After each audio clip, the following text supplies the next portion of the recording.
kira-kira apa nih yang bakal Pian sampaikan selama 2 jam ke depan ini? Kalau boleh diperkenan, mungkin materi dulu. Atau boleh mempersilahkan Pian untuk memperkenalkan diri dulu. Mungkin banyak orang yang belum mengetahui siapa itu Pian. Waktu dan tempat saya persilahkan. Mungkin perkenalan singkat dulu ya. Assalamualaikum warahmatullahi wabarakatuh. Yang dari bawah gambarnya, kemudian ada kembaran ulun dari lahir, ada Abdul Holis Rahmadi, jadi beda S dan D-nya aja yang ada di atas fotonya. Nah, kami ini kebetulan waktu awal kuliah Sering mengikuti perlombaan segala macam, boleh kita sharing-sharing ke rekan-rekan. adanya potensi. Terima kasih banyak belum sampaikan kepada Politeknik Negeri Tanah Lot, baik itu direktur, dosen, kepala prodi, staf, dan sivitas akademika seluruhnya telah menyambut belum dengan kami begitu hangat, begitu sangat baik, sangat ramah, sehingga pertemuan ini bisa terjadi yang menurut kami sangat luar biasa. Nah, menyambung pertanyaan. Nah, di dunia industri ini, kalau misalnya kita berdiam diri saja, sedangkan zaman terus berkembang, kita akan ketinggalan.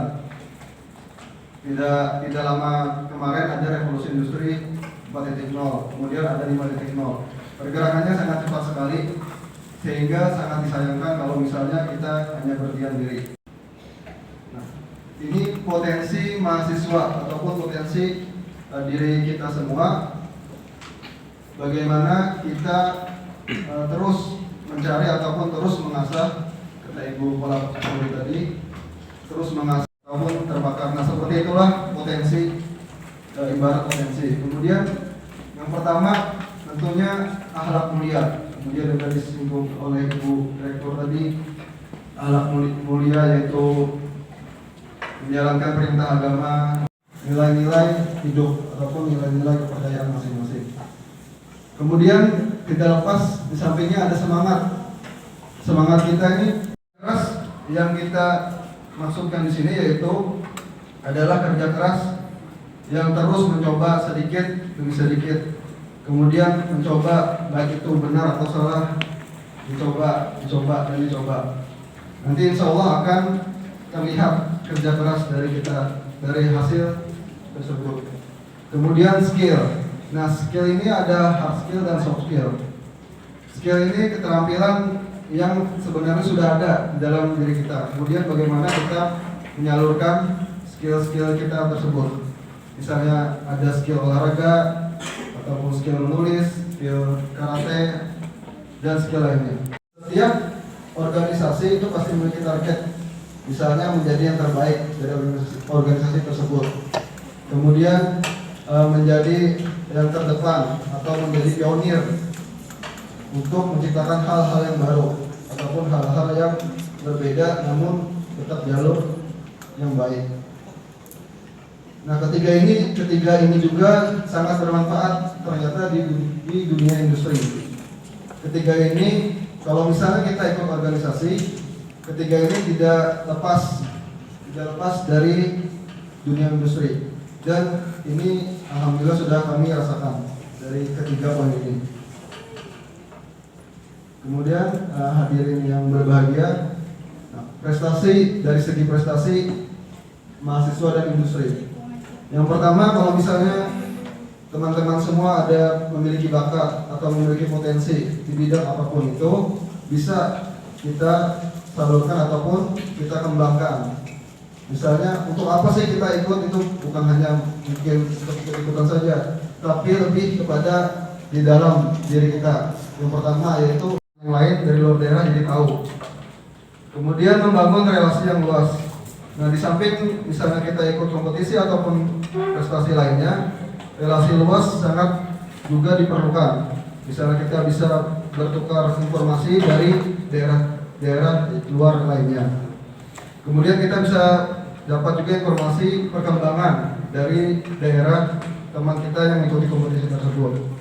Bagaimana misalnya kuliahnya, bagaimana mereka berangkat, bagaimana tim tersebut didukung ataupun dan sebagainya. Kemudian ada penghasilan tambahan ataupun cuan. Nah, penghasilan tambahan ini sangat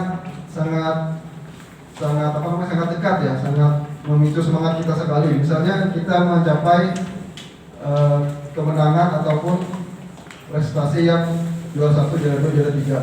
Nah, ini tentunya sangat kita punya penghasilan tambahan. Bisa kita ikuti kompetisi berikutnya ataupun kita sama dari cita-cita. Kalau kita memiliki cita-cita, kita pasti akan mengejar cita-cita tersebut. Misalnya kalau dulu ulun cita-citanya ingin menjadi rektor, ingin menjadi penghafal Quran, ingin menjadi direktur perusahaan.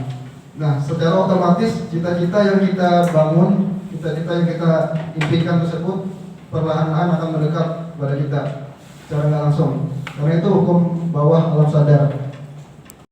Sekecil apapun semangat ataupun tindakan yang kita miliki, lakukan saja. Entah itu salah ataupun benar, lakukan saja dalam hal koridor yang baik. Kemudian kalau misalnya kita menulis ataupun tugas, nah itu kerjakan dulu latar belakangnya pelan-pelan, kemudian kerjakan di jam usaha. Langkah nyata yang harus kita ambil, mau tidak mau itu, walaupun sedikit, dan hasilnya nanti akan banyak. Kemudian ulun tutup, mungkin kata-kata dari ulun, jangan bayangkan apapun seperti batu belah, namun pecahkanlah menjadi kerikil. Jadi kadang-kadang kita tuh melihat sesuatu problem ataupun suatu masalah itu besar, kayak batu belah. Tapi kan sulit tuh batu belah tuh kalau misalnya kita angkat. Tapi kenapa nggak batu belah tuh kita pecahkan dulu pakai palu misalnya? Pasti lebih ringan. Kalau misalnya kita mengangkat batu belah, pastinya berat dong. Nah, jadi apapun itu, misalnya entah itu organisasi ataupun prestasi, kita pecah dulu, pecah menjadi kerikil, bertahap. Misalnya kalau misalnya organisasi misalnya dalam bidang divisi apa, divisi misalnya komunikasi, apa sih tugas komunikasi, divisi komunikasi, kita pecah satu-satu, kita pahami. Kalau misalnya prestasi misalnya di dunia karya tulis, misalnya kita pecah, bab 1 dulu kita kerjakan, kemudian bab 2 dan seterusnya. Nah, jadi apapun itu, jangan bayangkan batu belah, tapi bayangkan menjadi batu kerikil. Mungkin penutup dari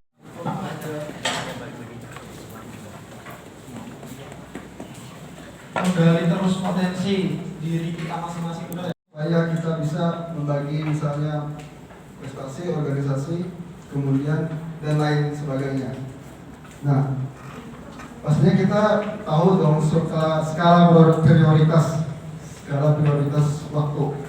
Nah, kalau ulun pribadi lah, yang pertama tuh yang berkaitan dengan kepercayaan, dengan agama. Nah, itu yang harus dikerjakan yang pertama. Yang kedua, itu tugas yang diberikan. Misalnya tugas kuliah, tugas organisasi, tugas tim lomba. Yang kedua tugas kuliah. Nah, yang ketiga, baru setelah kita dua itu baru kita free activity ataupun kegiatan bebas. Boleh kita mungkin nongki dengan teman kita, nongkrong, boleh kita ke kafe mungkin, atau santai, ataupun main medsos. Nah, ketiga ini yang belum jalankan prioritas. Nah, kalau misalnya kita langsung mengambil nomor 3, free activity.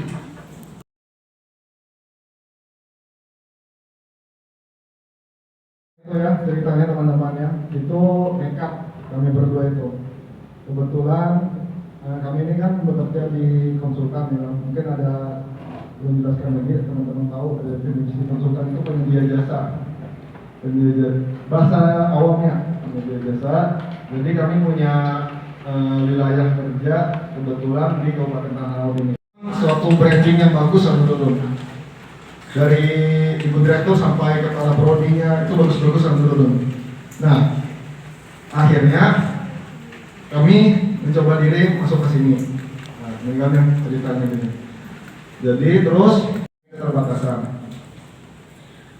Ini merupakan kesempatan buat teman-teman semua masuk dulu di sini supaya lebih memanfaatkan kesempatan ini di prodi ini yang kita banggakan ini supaya bisa benar-benar menimba ilmu, menempa diri, benar-benar belajar supaya bisa nanti setelah lulus itu kalian itu punya kebanggaan sendiri. Oh ini loh yang aku bisa waktu kuliah.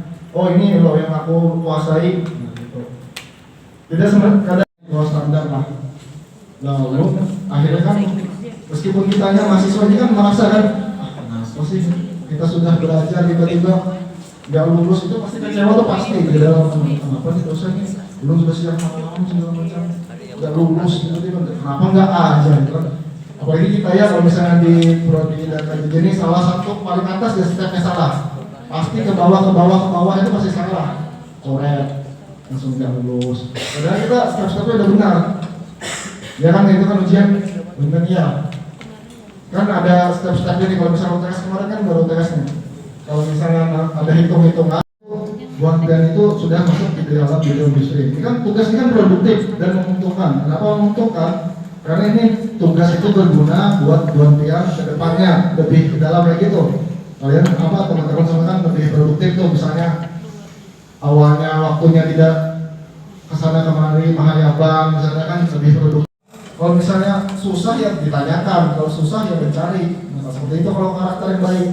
Bukannya susah mencontek. Itu kan cara instan tuh salah satu contoh yang kurang baik lah menurut.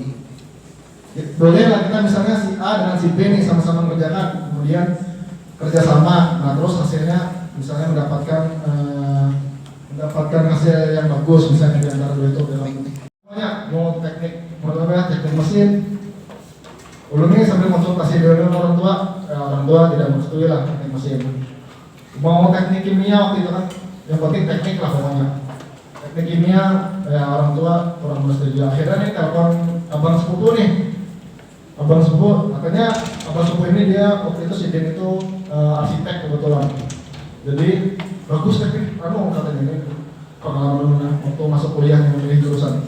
Bagus teknik sipil kalau abang lihat katanya dia lebih banyak tersikap mungkin di dalam teknik itu kan TKJJ ini bukan dia ambil ini semakin banyak kalau lu artinya ada juga orang yang berpandangan satu aja yang dikuasai. Nah kalau itu kalau menurut ulun ya memang berbeda pandangan bang bagus bang tapi satu aja tapi ya itu lebih dalam misalnya gitu fokus aja gitu.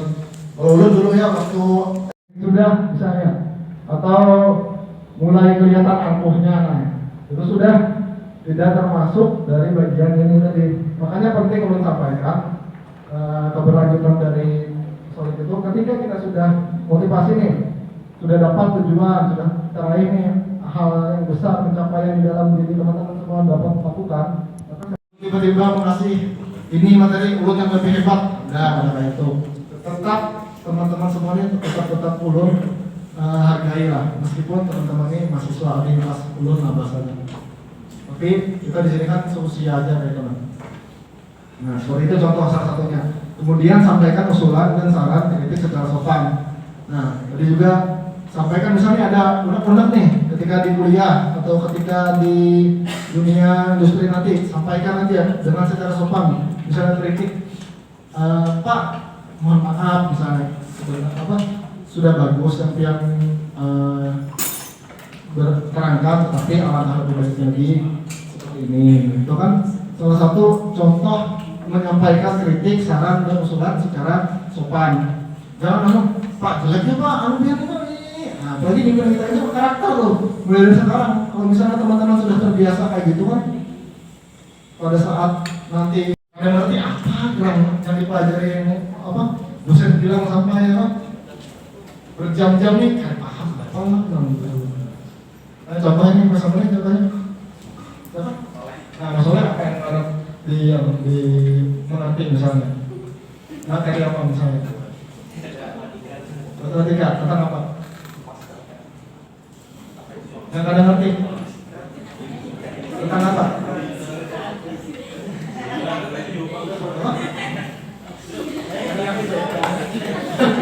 Dan dalam tim itu, nah itu kelompok. Nah, jadi seperti itu. Makanya kemarin pas kami ketemu salah seperti itu. Kalau misalnya apa itu pendapatan. Tapi kalau misalnya anak ada orang tuanya segala macam di rumah, nah itu teman-teman manfaatkan. Maksudnya dibantu dengan orang tua kan. Misalnya pulang dari kampus, misalnya perlu dibantu kerja orang tua. Kami juga seperti itu. Kalau misalnya di rumah itu, misalnya orang tua nih membersihkan gotong royong di depan, kami tinggal tidur segala seperti kita. Kan seharusnya kan kesalahan ini kan seharusnya masuk ke jurusan olahraga kan pastinya kan. Tapi kalau misalnya dia malah mendengarkan izin, itu kan bagus. Bisa membawa nama daerah. Kalau masalahnya apa Bapak? Bakatnya? Hah? Kelihatannya dari komika bisa. Bisa komika yang iya. Ya kan?